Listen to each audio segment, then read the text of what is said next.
যারা ইসলামপন্থী জনগণের আছি,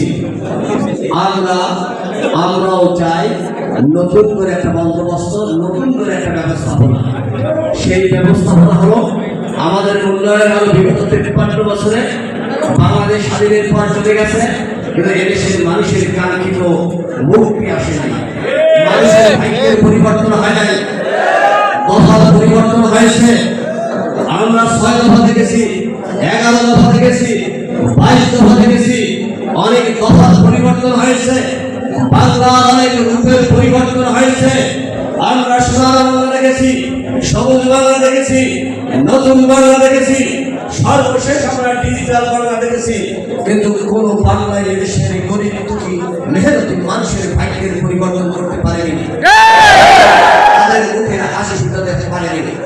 সুতরাং আমরা মনে করি সব নীতি দেখা শেষ, সব তন্ত্রমন্ত্র আমরা দেখেছি, সব রঙের বাংলা আমরা দেখেছি, শুধুমাত্র একটা বাংলায় দেখা বাকি, সেটা হলো এদেশের পীর ভাষায় আর আমাদের নেতৃত্বে খোলা মানুষের নেতৃত্বে কোরআন সুন্নাহর ভিত্তিতে একটা নতুন বাংলাদেশ নির্মাণ, এখানে ক্ষুধা থাকবে না, দারিদ্র থাকবে না, অন্যায় থাকবে না, অবিচার থাকবে না, জুলুম থাকবে না, মানুষের অধিকার ফ্রি হবে, অধিষ্ঠানের অধিকার ফ্রি হবে, আমার মা বোনেরা তাদের অধিকার ফ্রি হবে, আমার হিন্দু সংখ্যালঘু ভাইরা তাদের অধিকার ফ্রি হবে, মানুষ সুখে শান্তিতে বসবাস করবে, এমন একটা বাংলাদেশ আমরা বিনির্মাণ করতে চাই।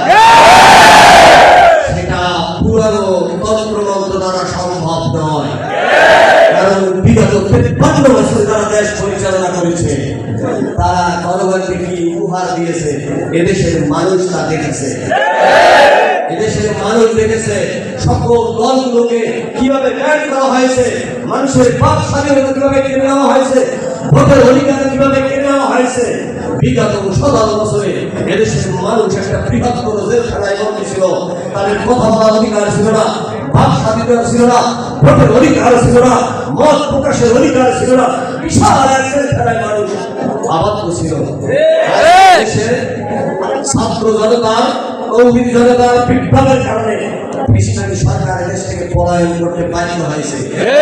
এই মুসিবতের পতনে যারা ভূমিকা রেখেছে তার ভিতরে অগ্রগামী দল হলো ইসলামী আন্দোলন বাংলাদেশ এবং ইসলামী আন্দোলন বাংলাদেশের মোহতারাম নায়েব আমিরের নেতৃত্বে সেই 4 তারিখে ঢাকায় যদি 144 লিটার ভঙ্গ করা হতো, পুলিশের বুলেটকে উপেক্ষা করে রাজপথে যদি আমাদের নায়েব আমির নেমে না আসতেন, হয়তো 500 আগস্টের এই বিপ্লব সংগঠিত হবে না।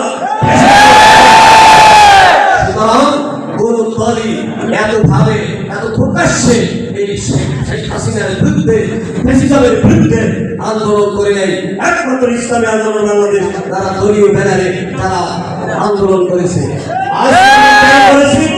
এই যে আমাদের রক্ত দিয়েছে, আমাদের ছাত্র আন্দোলন, যুব আন্দোলন থেকে প্রায় 18 জন আমাদের ভাইরা শহীদ হয়েছে, প্রায় 100 আমাদের আহত হয়েছে। এটা এক সরকারকে ঘুরিয়ে আর এক সরকারকে আবার ক্ষমতায় আনার জন্য ওই রক্ত দেওয়া হয় নাই। ভাইয়ের বুকের তাদের রক্ত রাজপথে রঞ্জিত হয়েছে ওই লুটে তাদেরকে আবার ক্ষমতায় বসানোর জন্য নয়। আমরা চাই বাংলাদেশের একটা আমূল পরিবর্তন করতে, সকল বন্দোবস্ত বাদ দিয়ে আগামীতে একটা কোরআন সুন্নাহ ভিত্তিক মদিনার রাষ্ট্রের মতো একটা রাষ্ট্র ব্যবস্থা প্রতিষ্ঠা করতে।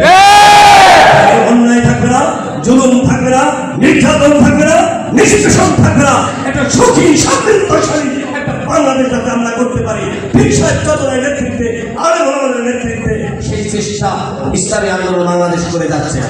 আপনারা ইসলামী আন্দোলনের কর্মী হিসাবে আপনারা সজাগ থাকবেন। বলা এই 4 আসন ইসলামের দুর্গ, ইনশাআল্লাহ এখান থেকে হাত পাখার যে প্রার্থী দেওয়া হবে, সকল ভেদাভেদ ভুলে কাঁধে কাঁধ মিলিয়ে, ভাইয়ে ভাইয়ে হাতে হাত মিলিয়ে আপনারা ইসলামের পক্ষে, হাত পাখার পক্ষে, বিশ্বের জগতের প্রার্থীর পক্ষে আপনারা একযোগে কাজ করবেন। রাজি আছেন না ইনশাআল্লাহ?